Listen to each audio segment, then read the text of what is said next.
Welcome in to the Inside Carolina podcast. I'm your host, Ross Martin. I'm joined by Don Callahan. That means that this is the Scoop Podcast Holiday Edition. We're brought to you by Johnny T-Shirt and JohnnyT-Shirt.com. And of course, right now, rate, review, and subscribe to this podcast. Write a little review, give us a 5-star rating, and mash that subscribe button. It'll be good to go. It takes couple minutes out of your life. Rate, review, and subscribe. And of course, Johnny T-Shirt, JohnnyT-Shirt.com. Don, what's up, man? Not too much. Enjoying the holidays. How was your Christmas and what was your favorite gift that you received? There we go. We're recording on Monday the 28th, and I think this is going to maybe be published midweek. My favorite gift, I spent a lot of time with my two nieces and nephew, and that was the gift. Spending time with family. I was able to stay with my brother and sister-in-law in Greensboro, and the quality time spent with family was the gift. It's a gift that keeps on giving. Yeah, I got a Yeti koozie too. That was pretty cool. Okay. What'd you get, Don? I got a tablet. Upgraded the old tablet. I actually got that on Black Friday, and the reason why I didn't wait until Christmas to get it was because you had to do the whole switcheroo with the phone number thing. Okay. So I got that early, and then I got some wireless chargers, which has been a cool experience. My phones have always been wireless. I just never had a wireless charger. So yeah. I'd hope you'd have wireless phones by now. Right. I mean, they had wireless charging capabilities. We just Gotcha. never had wireless charging. Yes. All right. We will get into maybe some more personal stuff a little bit later on. We have a big show. Since we last talked on signing day, around signing day, UNC has landed 2 commitments. Let me get their names right here. They're new names for me. On December 19th, 2022, wide receiver Taishyn Chapman committed to the Tar Heels. He is 5'10", 160-pound wide receiver from Virginia Beach, Virginia. He's ranked 163 in the nation, number 20 wide receiver, number 7 player in Virginia. He's a 4-star. And then on Christmas Day, Teyon Holloway committed to UNC. He's a 5'11", 170-pound cornerback from Virginia Beach, Virginia. Highly ranked as well. 4-star guy, 136 in the nation, number 15 cornerback, and number 5 player in Virginia. We're going to get into those guys with me and Don, and then we're going to bring on Brian Dohn as well, who covers recruiting for 24/7 Sports for that Maryland, D.C., Jersey, and even the Virginia Beach area as well. So these are his guys. We brought on Don. This will be his 3rd appearance, I believe, on the Scoop podcast. So looking forward to bringing him on here in about 10, 15 minutes. Don, briefly, let's get into these 2 players and what you think, and then we'll go from there. Yeah, so the obvious thing is that they're both from the Virginia Beach area, which UNC's having a lot of success, or buzz, I should say right now, buzz in that area because of landing Tony Grimes, and then also how ingrained his father is. He's an assistant coach in the area, but he also does a lot of things with the just the football community. So that has helped UNC kind of create some buzz with these guys. Chapman, to put it, briefly, is a slot guy with a lot of speed. And the one thing, though, that I think is kind of interesting, which unfortunately we haven't been able to see his junior season to kind of see it in person, is he could have the ability to maybe do some trick plays from out of the backfield. And so that's something his high school coach kind of brought up to me. We did a Q&A with his high school coach, and he goes into depth, those sort of things, comparison to Percy Harvin. So if you haven't read that, I strongly suggest you go check that out. We posted that just before Christmas. And then the other guy, another Virginia Beach guy, Tayon Holloway, who's a cover corner. He's played opposite of Tony Grimes at corner in a lot of 707s. They're on the same 707 team. And very similar in the fact that they're tall, long guys who play with an edge. So obviously it was a no-brainer for North Carolina to be able to pull him in. And then with Tychaun Chapman, he obviously brings speed to the offense. Okay, we'll get into both guys in detail with Brian. Generally here, Don, did you see these coming? I know you saw them coming up a little bit, but did you expect UNC to have 2 commitments right here as we sit on December 28th? I think maybe a couple months ago I did not, just because of the way that the calendar has been going. You kind of feel like, the kids don't have enough information to make a commitment. But I think this is where, when I was talking about Tony Grimes' father, Deion Glover, kind of comes in that, Glover obviously is really close with Chapman. He coaches him. And so Glover went to, I think it was just one game that Chapman came with him to this football season. And that kind of really, I mean, the wheels were in motion beforehand in talking to Chapman, but that really kind of, I think, sealed the deal for North Carolina. I kind of felt that ultimately UNC had a really good shot with him, but I definitely didn't think it was going to happen so soon. Now with Holloway is a little different. When I spoke to him, I actually went to some sort of workout where he was participating in, and it was shortly after North Carolina offered. I was talking to him. He said all the right things, but I didn't get the warm and fuzzies from him. And then I saw him at a camp, the Nike, well, no longer, the opening up in Virginia Beach. And this was, I think back in November. And just talking to him is completely opposite. He was basically trying to kind of hide his feelings, but there was a whole lot of giggling and smiling when we're talking about North Carolina. And I literally said to him, hey, I feel like you're telling me a whole lot, maybe not in your words, but your actions. And he just kind of just was like, well, I don't want to give too much away. And I might be looking to commit sooner than what I anticipated. And then a couple of weeks later, he comes out and sets Christmas Day as his commitment date. So yeah, I mean, at some point, yeah, I didn't anticipate North Carolina ending this year with a pair of 22 commitments, but I kind of saw the wave moving in that direction. Okay, and did Dre Bly lead both these recruitments? Yeah, and that's a big part of it too. And he already had a really strong reputation in that area for obvious reasons, but I think that his handling of Tony Grimes' recruitment and then also his relationship with Glover and some of the other high school coaches in that area just really has made it basically insurmountable for a lot of other programs to come in and try to recruit the 757 if North Carolina really wants a kid. Yeah, and Mac had so much success there in the 90s. So, Carolina football in general carries some weight there. I mean, it wasn't just Dre Bly who came out of there. So North Carolina football has a history there. Now, after Mac Brown left, I mean, since I've been covering UNC football and UNC football recruiting, it hasn't been a factor. It's just become a factor once Mac has come back, and really once Dre Bly has gotten his fingers back in the Virginia Beach area. And we're gonna get into this a lot more with Brian, who we're gonna bring on here in about 10 minutes. But is there anything else you want to touch on in generalities with these two players? I mean, it's kind of like we don't know these guys. I feel like you don't even know these guys that much, and so we're kind of getting to know this class. I'm going to look at their class and see where this class is ranked already because they have 2 commits. But this is generally when you see kind of momentum starting, because you think about last year, UNC already had some commits at this point, and then it was February, March when they really got the 4-star Armageddon, that kind of stuff started. Yeah, so I guess with this class, I mean, like I said before, I didn't really anticipate these early commitments like that. Yeah. But I just think that Bly has such a strong presence in that area. It just has helped so much. And it's such a unique area. And you mentioned how North Carolina hasn't had a whole lot of success before Mac Brown came back and before he hired Dre Bly. And a lot of that is just such a tight-knit group.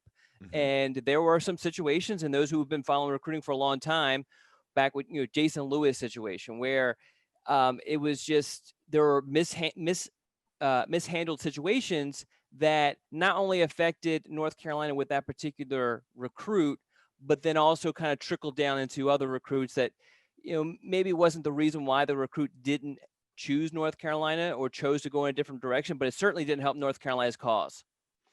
Awesome stuff there, Don. We need to get into before we bring on Dohn, or is it Don or is Dohn? Brian Dohn. Brian Dohn. I think after he comes on, we'll talk about our live stream of National Signing Day in the Man Tower, and get into that. We also want to tease a 2021 offer that went out. One more guy they're kind of going after. We'll get into who that is and what Don can tell us about that guy. And then we also want to mention the top 5. We only got one submission for the top 5, which is the top 5 2021 signees now who you're most excited about.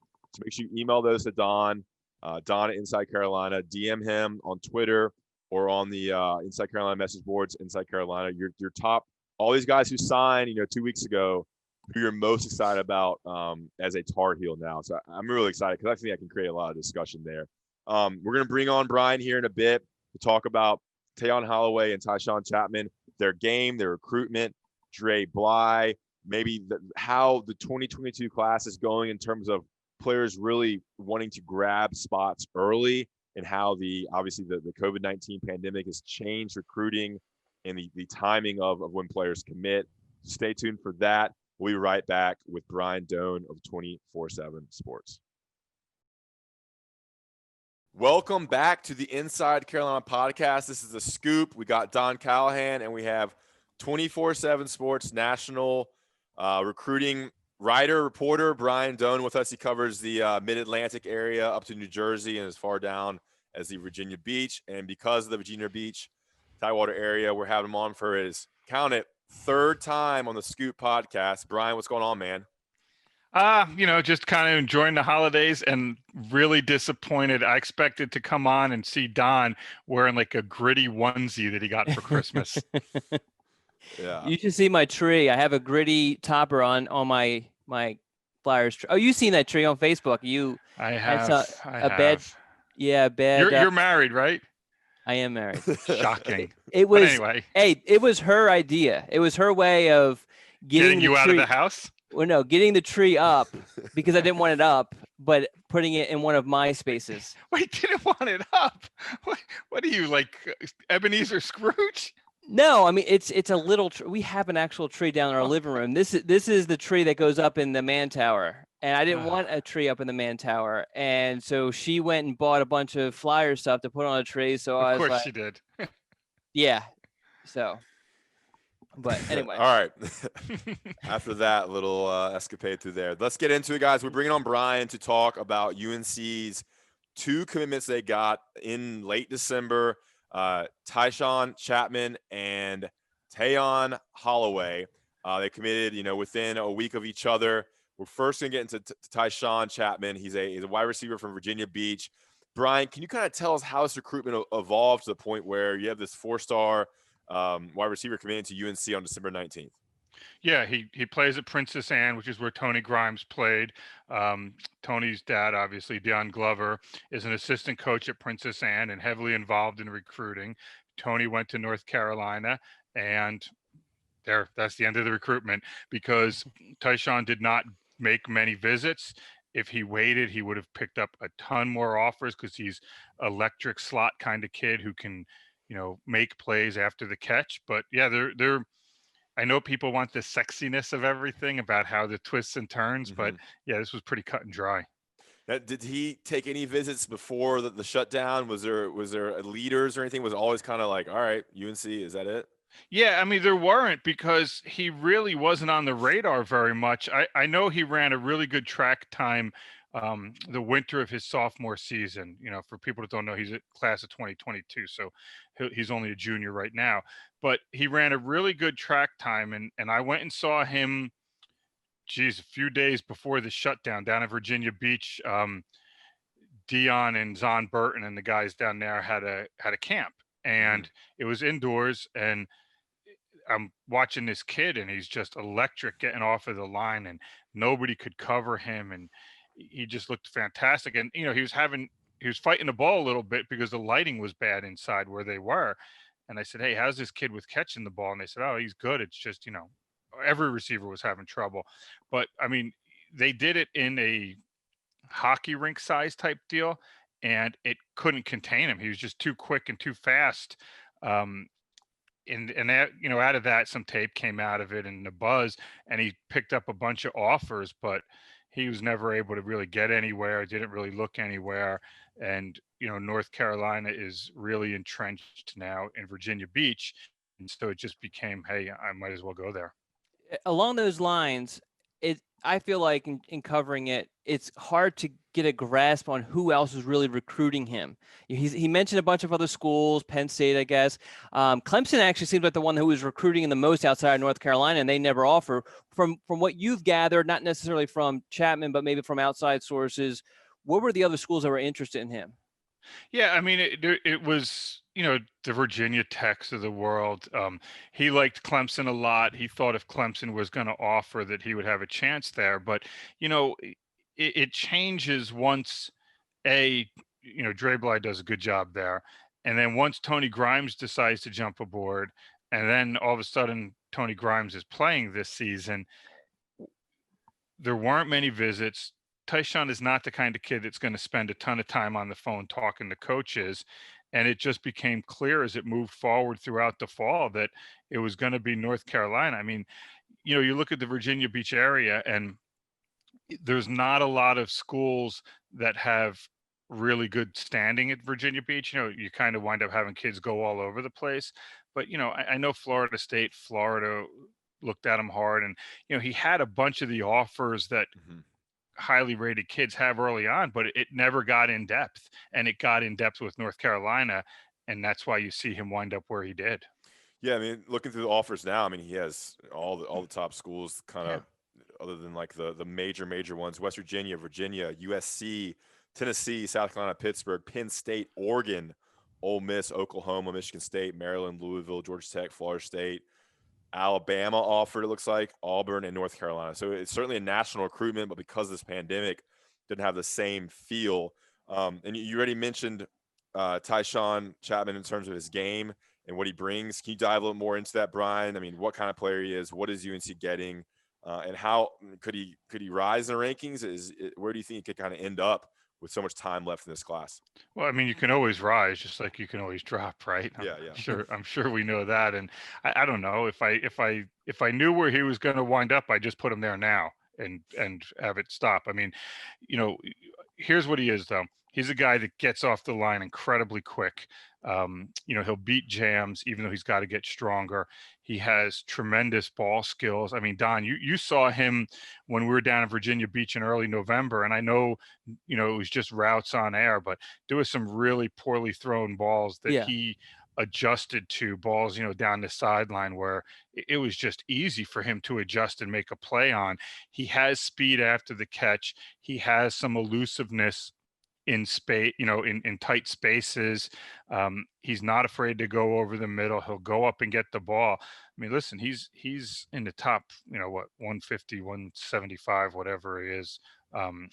He's that good now. Hopefully they have some kind of junior season where you can really see his development. But for him, it's just, a little crisper out of routes, and maybe, he can rise if he continues to catch the ball and be the big playmaker that he should be. But, when you turn around and look, he's not the 6'3" guy, the 6'2" guy. And so he's going to get, I don't want to say pigeonhole, but he's going to have some limitations in terms of what he can do down in the red zone and stuff like that. It doesn't mean he's any less of a unbelievable talent. And at the college level, he can be, just absolutely lights out because of his ability after the catch. And he's got great hands and great ball skills. I mean, go watch his sophomore tape on Huddle, and you'll see just how dynamic he can be.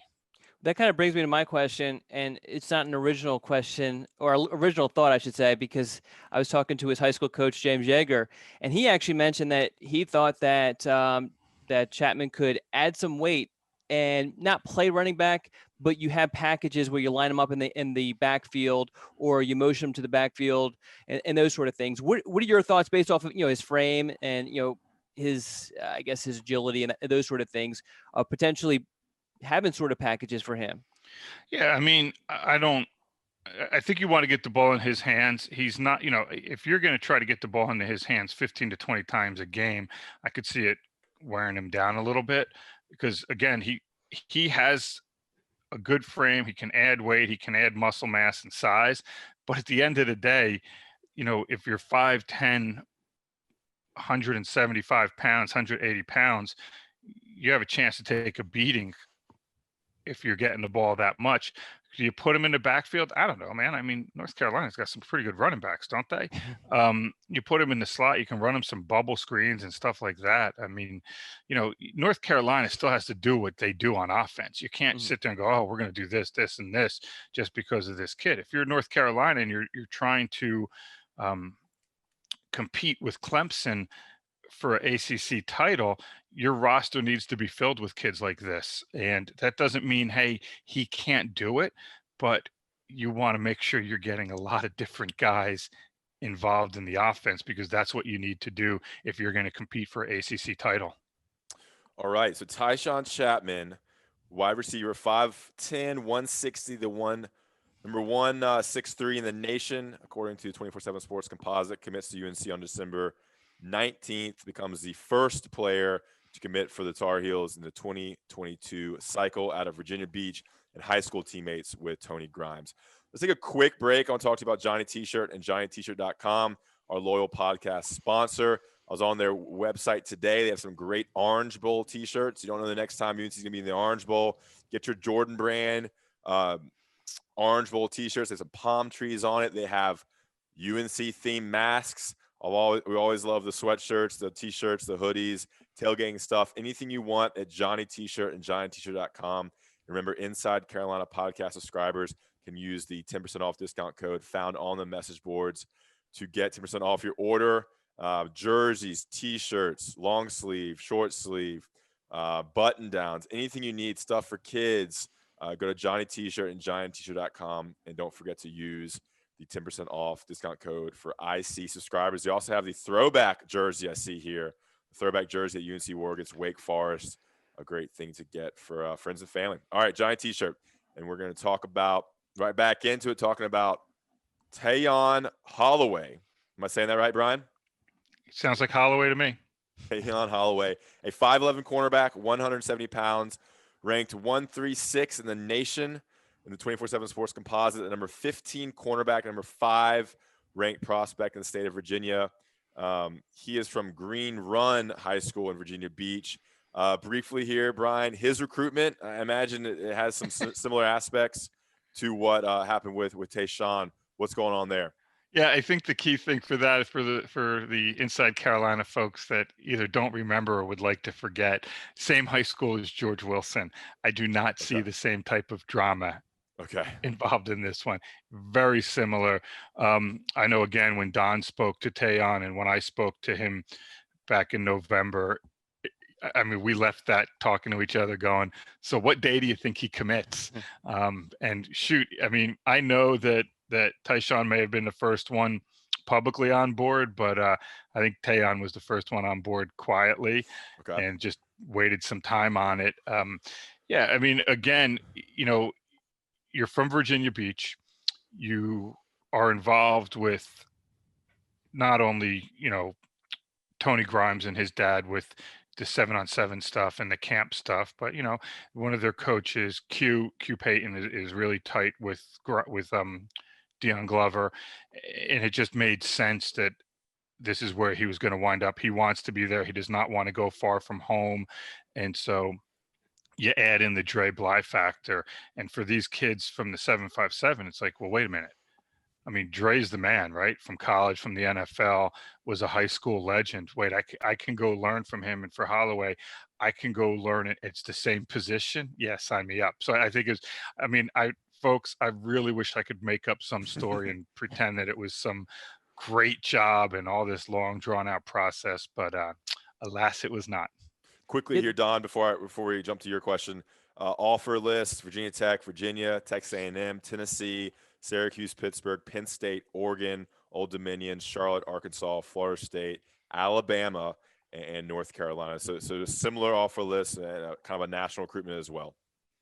Brian brings up the proximity. Not only is Virginia Beach obviously really close to Chapel Hill, but Holloway's has a lot of family in the Kinston area of North Carolina, and he actually has lived there. I think he was actually born there. His family's moved around because they're in the military. But the one thing, and I know his recruitment is pretty cut and dry, but I kind of felt like early on, I mentioned this early in the podcast before you came on, that North Carolina was a little bit of an afterthought, and then just all of a sudden, boom, right about the same time that camp happened that you were referencing, North Carolina just flipped and became the number one school. Did you sense that too? Did you feel like there was some sort of, I guess, switch at some point with North Carolina? I didn't feel like there was a switch. I just felt like he didn't really think about it much yet. And then once Carolina offers and they start thinking about it, and then the other thing to keep in mind is, and I can't. I think Dre Bly, doesn't he have like a high school aged kid? Yes. Or Jordan. okay, so Yeah. the deal is, and this is nothing new for North Carolina. It's not like they just reinvented the wheel or something. But if Dre's kid goes to a camp, Dre can go to the camp. Yeah. And now, technically, you're not supposed to evaluate off that camp or do anything like that. But, like I said, I go back to Rick Neuheisel going to camps when he was the UCLA coach because his kid Jerry was a quarterback. Well, it was at Game Academy camp. Yeah, exactly. If you remember. It was. And the Game Academy is what I went to go cover in early March, and then they had some stuff after that just for kids, and that's where they saw Kalen Adams, who's a 2024, who has an offer from North Carolina, who hasn't even played high school yet. But yeah, I think what happened was, listen, back in the late winter, early spring, the last thing schools are thinking about is, man, let's get our 2022 board in order. Yeah. Right? They're trying to figure out 2021s. How are we going to recruit when we can't get anybody on campus? And then, once they do some more research and really watch this kid, the tape from some of those camps and his game tape as a sophomore, and they see how loose he is and how athletic he is, and he's got great length. It's like, well, wait a minute. And we have an in now. Yeah, we really should go heavier on this. Awesome. Before we kind of get into his game, is there anything else to talk about what Dre Bly is doing? Is it just the fact that it's Dre Bly? The cloud of UNC, is that a factor that Mac Brown had success there in the 90s? Is there anything else we got to dive into with what Dre Bly is doing? I feel like different than what we expect. I feel like Tony Grimes kind of broke the seal. Am I wrong in that, Brian? And then it just kind of flowed from there. Yeah, I think that's a good way to look at it. And we talk about Tony's dad Dion, and it's not like he's out there saying for every kid to go to North Carolina, because if that was the case, George Wilson would have been at North Carolina, right? Back in July and throughout whenever. But what happens is, so Dion is really well respected by the parents and the coaches in that area. So if Dion's talking about, hey, my kid's having a great time at North Carolina and he loves the program, well, that's going to resonate just like anybody else in any other state talking. I can sit here in New Jersey and say, hey, program X has a really good relationship with Penn State or Rutgers or Ohio State, and you're going to see some kids going there. And you saw it, with Boston College, with a school, St. Joseph's Montvale in North Jersey a few years ago. Kids started going there. So I think it's important to say that aspect of it, and the trust level. But yeah, it goes beyond Dre, because Chapman's not going to play for Dre. It's just that he trusts him, but it's also the rest of the staff is doing a great job. I'll let you know the next time I hear a kid say that Mac Brown doesn't make a huge impact. I know there was some concerns about Mac and his age when he got the job, but A, he's a lot younger than his age, and B, he relates just as well now as he did 15 years ago to these kids. And just, you did the Johnny T-shirt spot before, and JohnnyT-shirts.com, I believe. But, you did that spot, and you talk about the Jordan brand.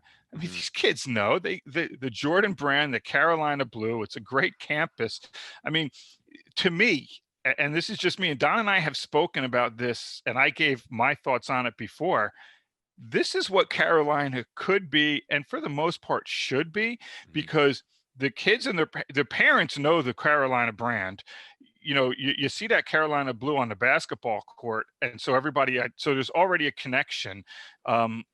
Because every kid's parent wanted to be Jordan at some point, hooping it up. So you have that, and I think they've just been able to build on that, and they found some relationships that work.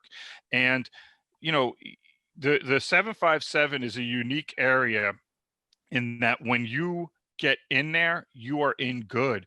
And you look at what Virginia Tech did years ago, it wasn't just Michael Vick, but they kind of built themselves. Frank Beamer built that program largely on the 757 and some of the outstanding players that came from there. And it's no coincidence that they have not been the same program since their recruiting in that region has not been as good as it had been before. And I think North Carolina has figured out a way to capitalize on it. Yeah, I mean, that's for that rivalry, which was definitely something and probably definitely still is with the Coastal Division, with UNC going in and taking players out of the 757 that Virginia Tech used to dominate. I mean, that's definitely a interesting thing to kind of examine with how that rivalry develops with recruiting, because you have Virginia going to Texas to get players, things like that. Yeah, there's no doubt. I mean, listen, Carolina should take care of their home state. Yeah. And for them, the 757 could be an extension of that because of proximity. And you had for a while there that NC to VT movement with a couple players from North Carolina going to Virginia Tech. So I think it's a really interesting rivalry there too. All these things are cyclical, though. I mean, it's all like everybody. It was like doomsday when all those Greensboro guys were going to Virginia Tech, and now it's reverse. And I hate, UNC fans aren't going to like to hear it, but it's going to reverse at some point soon too. I mean, it's just how it is. It is. And you know what, Don? I mean, how long ago was it with the whole Jason Lewis saga where North Carolina was never getting another kid from the 757? And it's like, yo, relax. Yeah. Things get fixed. Yeah, that's right. Time heals all wounds, sort of thing. Jeez, deep. All right, so let's get back into Tayon Holloway. Tayon. It's kind of a difficult. I think it's Tayon. Jeez. All right. Hey, I'll help you out. Just say like when you call him, just be like, yo, how you doing? Then you're set. No, yeah, but you don't want to say his name right. I think it's actually, is it Tayon? It's Tayon. It is Tayon. Tayon, yeah. Tayon. Okay, so Brian, what can you tell us about his game? You mentioned a little bit. He's a long corner, 5'11", 170. What type of player is he, and how does he fit into what Jay Bateman and Dre Bly like to do at UNC? Well, I mean, first of all, whenever you're looking at a corner, can he flip his hips? And there's some plays, I saw him again. I saw him in the camp setting in March, and I saw him again in the camp setting down in Virginia Beach. And when he went against Ty Chapman, it was a really good matchup. And you could really see he can open up, he can turn and run, he can change direction, he can stay on the hip. He has to get stronger, and he knows that. I mean, I think I once told him if he really needs the secret, I can tell him how to put on 25 pounds really quickly. It's just you'll look I'm like good this. at that too. I mean, you'll look like this, and that's kind of not good for him. But he knows that he's got to work on that. Again, he's young; he's a junior, so he's got time. He's got to get stronger in the upper body. I mean, I always look at it this way: if you're North Carolina and you're trying to compete with Clemson, can Tayon jam these Clemson receivers at the line of scrimmage and reroute them? At the high school level, he can. He can close on the ball. He has closing speed. He's willing to come up, take on a block, and make a hit. You see some of this stuff on the offensive side that tells you about his body control. He's got very good ball skills, good hands. North Carolina can use him however they want. He's a kid that can play boundary. He's a kid that can play, on the field side because he runs well. He's got a good feel. He's one of those cornerbacks, and you better be really good to be this cornerback that when he gets beat on something, it's, he forgets about it, but it's always, well, I did this wrong, or this guy did this that he shouldn't have. And so it's good. He doesn't, he has a healthy confidence. I don't think he's a brash kid or anything, but he's confident what he can do. It's just, he's got to put on the size and strength to be able to play right away. You look at a guy like Tony Grimes who goes there, and he's 18 and still, I mean, you're going against some of these kids who are 22 years old. And so not only are they more physically mature, they've had 4 more years in the weight room. So he's just got to get stronger with that stuff and continue on his technique. Sometimes he really doesn't get into his back pedal and doesn't sink low like he should, which will help with his change of direction driving on the ball. But at the end of the day, he can just overwhelm with athleticism on the high school level. Yeah, that's some stuff you can't really teach there with the fluidity in the hips and whatnot. Yeah. Let's see, what was I going to go there with? So yeah, you see a trend now. I mean, obviously, it's what you always want. You want long corners. You saw Tony Grimes. He had great size, he had really long arms. with Holloway, you got a 5'11" guy who's long, and you look at what UNC already has with Storm Duck and Kyle Michael. You're seeing big, long cornerbacks. Tamir Brown, who they just signed, And he's long also too. long guy. Yeah. Yeah, I mean, it's kind of odd. I mean, not odd, but Dre Bly was not the biggest guy, and he's No. coaching the guys to do have that kind of the physicalness you need. Well, but Ross, it's the same thing Don said about semifinals. It's cyclical. If you look at the NFL, for a while it was big corners, and now maybe not as much the big corners, and it'll go. But at the end of the day, 5'11" is a good size, and rather than the height, look at the length. And listen, give me a kid who's 5'11" and can flat out ball than a 6'1" kid who's a project. For sure. Okay, so as we close with Brian here, let's get into some generalities with the 2022 class and kind of where you think it's heading, not just UNC, but football recruiting in general. You're seeing, I don't know, I've been reading a little bit here. I'm not in the weeds like y'all are as much, but the sense that some players are going to be going out and grabbing spots early because some players are coming back. Seniors are taking that extra year. There's going to be a lot of transfers. May not be as many spots available until maybe later in the cycle. I'm kind of speaking out of school here, so I'm going to let y'all kind of go and talk about what you think 2022 could look like, not just for UNC, but in general with college football recruiting as we continue with this pandemic. Yeah, I think for me, the NCAA, they don't say anything. So you have all these kids that are coming back this year that you got to figure out how their scholarship works, right? And so the word is that the kids coming back aren't going to count against the scholarship. Right, against your 85 limit. And that's good for this year, and that's great. But here's the problem. Because your 2020 class didn't have any, nobody that played in 2020 used up any eligibility. So, you take a kid like Grimes, who's still technically a freshman next year, and now you put the 21 class on top of that. So now you have two classes where you combine those, and that's almost like having one class of 40 to 50 kids in it. So the 19s, the 18s, and the 17s are still there. So what do you do moving forward? Because, okay, if the NCAA says the kids who are going to use up their eligibility this year are allowed to play, and that's fine, well, that's good for now. But what happens to the kid who's who was a sophomore, who was going to be a junior, and then this next season would be a senior? Well, he's still a junior. So now if you keep it 85, wait a minute now you're looking at class sizes that are going to be like 10 to 12 players, and that's it. So the NCAA hasn't said, hey, you can have 100 for 2022 and 90 for 2023. Because even though we're talking about now and for next year, everything's fine, the impact of this goes 4 years deep. And so kids are now like, hey, wait a minute, I can't make visits until at least the middle of April. Lord knows if you'll be able to then. I mean, that'll be 13 months without visits. There's not a lot of slots potentially available because the NCAA hasn't said a thing. So unless I'm a stud who schools will wait on, man, I better jump on that right away. And I've seen kids in the Northeast, I have Virginia up through New England, and I've seen kids that aren't top 247 kids or 3-star kids be like, you know what, this school wants me, I'm jumping in now while I can. And Ross, like you said, we're not even talking about the transfer aspect of it on who's available, because as you've seen now, listen, in another year or two, transfers are just going to be eligible. They're going to get your one-time transfer. And so it really is going to put a lot of stress on programs to figure out how to fit kids in.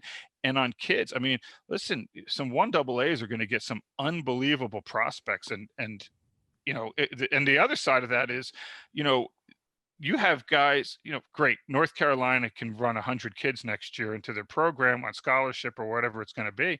But what happens to some of those group of fives that maybe don't have the financial means of some of the Power Fives? You put another 20 kids on scholarship, man, that's $1 million+ added to your budget. Don, what do you think? What kind of angles do you think you want to take this? Yeah, so I mean, God, we can go in like a gazillion different angles on this. The one thing I thought was interesting, though, and I think the NCAA thinks that numbers are going to eventually work out, and I was not thinking that was going to be the case. But then, and Ross, you would know this number, I believe it was 2 or 3 seniors from North Carolina took advantage of the extra year, correct? Yeah, I think Bo Krause is coming back, and the kicker's coming back. I think that might be it. Okay, maybe. And Tyrone Hopper. 3 players are coming Yes. back. Okay. So that's not like I mean, every scholarship is means something because you only have 85, but that's not like a huge number. So because really, if you think about it, I mean, some kids, if you've been in college for 4 or 5 years, especially after being in college during a pandemic, you probably want to get the hell out of there as quickly as possible. So I think that the numbers will eventually work out, and I don't think the NCAA is going to give any sort of help. And the people I talk to kind of feel the same way, and that's why you see colleges kind of preparing with that sort of mentality, as far as just how conservative they've been with scholarship offers. Okay. The interesting thing that Brian brought up is the transfer stuff. If I was advising a kid, I would tell them not to transfer, because I think there's going to be a whole lot of kids, and I think I'm stealing Brian's tweet here, who aren't going to be playing football next year, who think they are, just because there's just not going to be enough scholarships. And it's just amazing how many are in the portal. And it just doesn't seem like a smart idea for a lot of kids. Don, I got Brian. two kids that went into the portal who thought they were going to a school who now are frantically looking for a school because the school they thought they were going to is like, yeah, we don't have room. And I agree with, this will work itself out in the 21 class, because it doesn't matter how many kids are coming back for Carolina who got the extra year, because that's not where the log jam is. The log jam starts in 22. Yeah, no, I agree. But I'm thinking that some of those seniors that could come back, like obviously they would be, I guess, they would be juniors next year technically, because they were juniors this past season. Right. I think we're going to see a lot of those guys not take advantage of that. But I do want to go a different direction. I have a question for you on it, because I have no idea what to expect. What the hell is going to happen with the visits and stuff? I mean, we know the dead period goes until April 15th. What do you guess is going to happen? Yeah, I think now with some of the vaccine stuff getting out, I think you're going to have some kids be able to get to campuses. I could see where recruiting events are limited. I could see coaches, the big thing about April 15th is that's usually the first day that people can go out on the, coaches can go out on the road. And so I think from that aspect, they're going to allow some coaches to go out on the road and evaluate some kids there. But I think you're going to see in small doses, instead of the 40-person junior day or 50-person junior day where they're coming to watch the UNC Duke basketball game, I think you're going to have limitations on how many kids can be together at a certain time. That's a good idea. And I think you'll see stuff like that. I think official visits, I could see them happening. I could see them happening with certain parameters around it. Either you can't take kids to parties or whatever it is, right? I don't know. Again, the NCAA, I mean, they just don't communicate very much to their members. And I don't know if the NCAA is going to say, okay, in order to come on campus, you have to have the vaccination, or you can only come in with this number of people. It's really up in the air. And I think that stuff, I think, starts to get worked out more in February than it does now. And that'll give coaches and programs time to plan for things like that. But yeah, I mean, why would I think there's going to be any kind of normalcy with visits in the spring, given the NCAA shut them down for a year? Yeah, no, I agree. And I almost wonder if the NCAA says you can have visits, but they have to be official visits, and that's it. And that way you kind of slim it down a little bit on who's on the road and who's going to campus, and there's a little bit more planning involved for when a guy's coming on campus. But what do I know?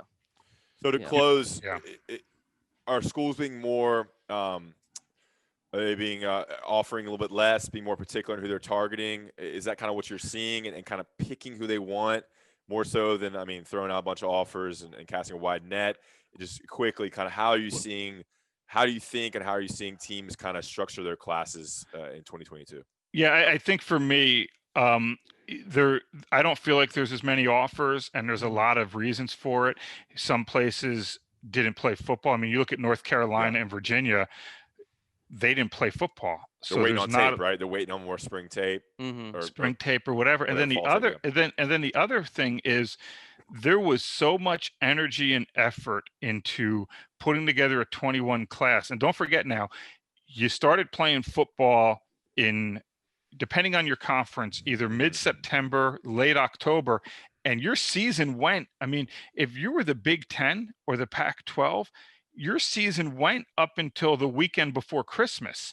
And so you didn't have a lot of time to sit there and watch tape of kids who are in the 22 class, because shoot, you could just do that all of January because you're not on the road anyway out recruiting. Yeah. And so it to me, it slowed it down a lot, because schools are going to wait to see who they can offer off of some kind of junior film or some kind of junior workout stuff, unless, you know, they're the no-brainers of the group. Don, are we bothering you with the TV you're looking over there, Don? No, I'm listening to every Okay. word. Okay. No, I agree. Obviously, Brian's view is more nationwide, or at least regionally. But I can tell you that the people that I talk to close to UNC's program, there's definitely a conservative approach to sending out offers. I mean, Mac has always wanted to kind of take that approach, and he has taken that approach his first 2 years. But I think you're definitely seeing a even more narrowed focus, just because you have to be careful, because you don't know what's going to happen, how many scholarship offers you're going to have available. And you also want to keep some space there for potential transfers that come in, because you don't know who's going to be in the transfer portal tomorrow. So you don't want to take a guy you're like, and then you have a guy who's really good, who you feel like who can make a big impact on your program, and you don't have a scholarship available. And it has happened in North Carolina. Ahead, well, and you turn around and look at, just on top of that, Don, is, you know, and I was texting with you the other day about it. So North Carolina loses an offensive lineman to the portal, and I don't know where he fit in, if he didn't fit in, whatever. But the point is, if some guy on some program who's a key piece goes into the portal, you now have to save a scholarship to bring somebody else in from the portal who can help right away. Yeah. Absolutely. And UNC now can be a little more picky. They're Orange Bowl. They're 8-3. They're riding high with Sam Howell and Mac Brown and Phil Longo and Jay Bateman. They can be a little more picky on who they want. So that kind of changes how they're approaching 2022 after kind of building up to this point with each class getting a little bit better. Yeah, and there's certain programs like South Carolina, for example, they're going to have to live off of the transfer portal because they have so many holes to plug. There's so many guys who transferred out. Their recruiting class is, I don't know how many they signed off the top of my head, but they didn't sign a lot. So, and they're not going to be able to meet all their needs in the next signing period either. So they're going to have to really dive deep into that transfer portal. Awesome, guys. That was good. Good discussion there. Brian, we appreciate your time, and we'll hopefully bring you on maybe the next time UNC gets a 757 guy.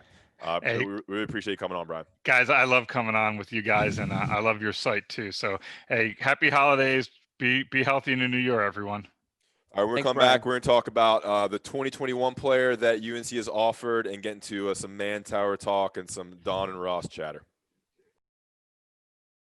And we're back on the Scoop podcast, brought to you by Giant T-Shirt and GiantT-shirt.com. Remember to rate, review, and subscribe, part of the Inside Carolina Podcast Network.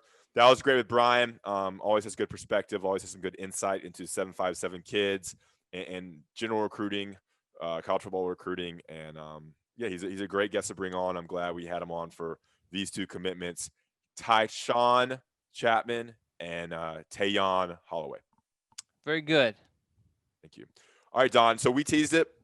UNC's offered a 2021 prospect. Remember, they've already signed 18 players in this class. I think it's down to the number 14 class in the nation. It kind of dropped slowly after signing day. What can you tell us about the player they're maybe looking to add and obviously going after with this new offer?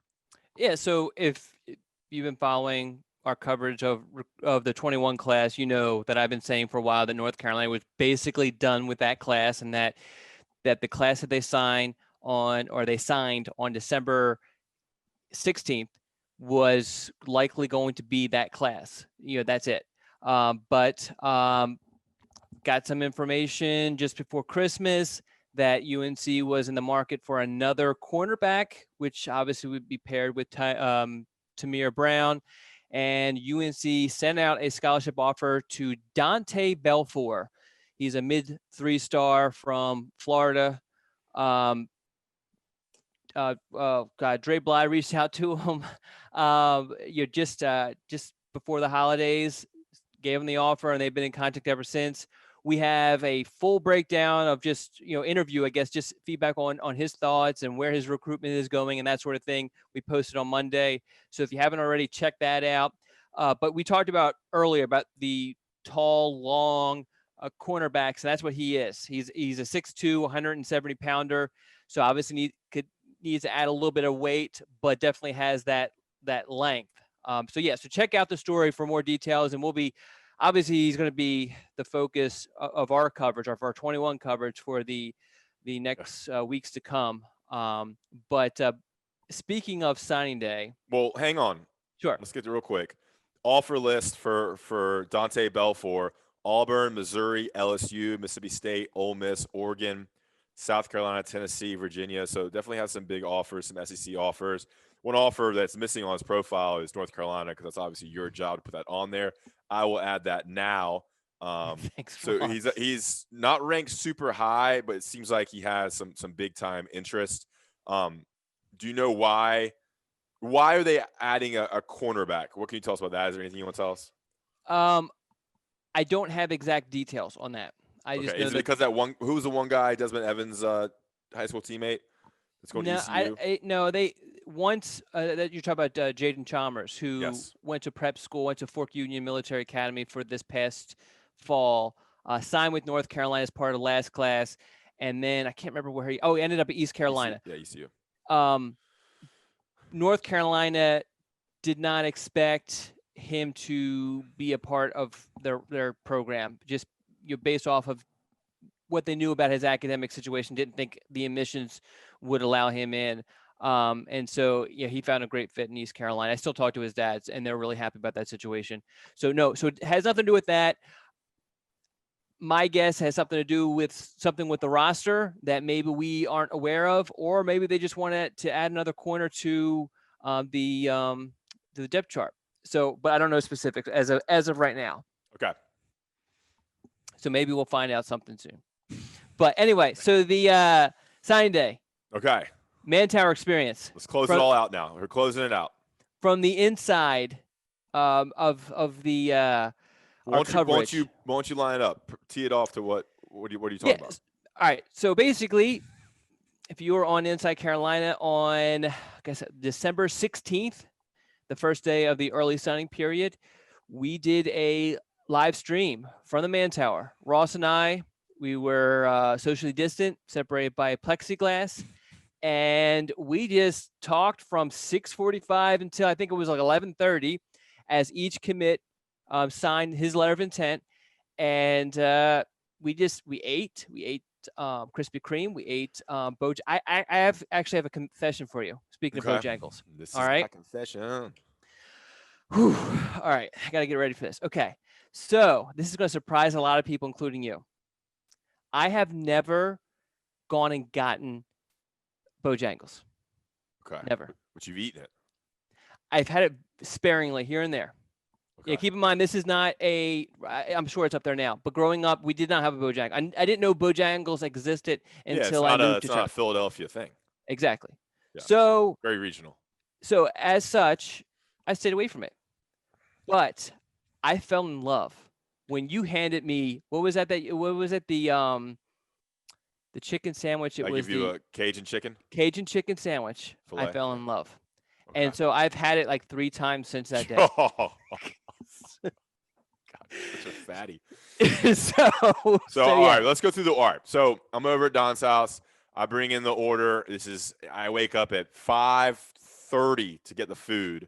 I go get a dozen Krispy Kremes, and then I go and get 2 bacon, egg, and cheese biscuits, 2 Cajun chicken filet biscuits, and I get 3 or 4 orders of Bo Rounds. And I get hot sauce and some ranch and some ketchup. I did not get any Bo Rounds, by the way. Well, I had a couple at your house. I went downstairs to your with a mask on, downstairs to your kitchen, and I grabbed some cheese out of your fridge, put cheese on top of it, and microwaved it, and then ate it with hot sauce and ketchup and ranch. Yeah, so I had none of those, so I have no idea what they taste like. We had some Gatorades, and I felt awful the whole day. Really? First of all, I was tired. Yeah. I'm not used to eating that much sugar, and we had the coffee with all the creamer that you had. So I had the multiple coffees throughout the morning with this heavy sugared creamer. We had the Krispy Kremes, which I never have, and then just the slop biscuits with the bow rounds. I felt jittery and awful the whole day. I had to work the whole day because Yeah. after we were done with the live stream, we had the Mac Brown press conference, and then after the Mac Brown press conference, I had to work. I worked for a couple more hours transcribing stuff and getting more content up. So it's always a long day, and I always feel awful because I always eat so much food. But what do you think about the live stream? How do you think it went? What reviews have you gotten from maybe those in power and those who watched? So all positive reviews. I think people were, I think their expectations were pretty low, and so that made it easy to surpass them. Mm-hmm. I hate the fact that we couldn't use John's graphics because I think that would have been a really cool feature. We tried using them early on, and then we had some technical issues where we lost the stream, so we kind of thought it was that, although it could have been just Google/YouTube being a pain in the butt. But so I hate that. But otherwise, I thought it was awesome. And John really kind of came through and allowed you and I to just kind of talk and just entertain while he kind of handled the technical parts of everything. Yeah, we couldn't have done it without John Bowman. I know he's probably listening. He's a loyal Inside Carolina podcast listener. Shout out to John. Yeah, and it was good that the staggeredness of how they announced your commitments allowed us to give each commit and each signee their own kind of shine throughout the live stream. Now, I was surprised how many people actually watched. I think we kind of hovered around 200 viewers, 150 to 250 throughout the day. And people would come in and come out and watch a little bit. We didn't expect people to kind of be glued to it, but we had a lot of people ask questions, and that kind of drove the discussion. And we talked a little off topic. We talked about UNC football in general, and also recruiting, and different personnel questions in terms of how UNC football and the program is going. So it was good, and I think we'll try to do it again if we're both here in 2021. Uh-oh. Do we have breaking news? No, life happens.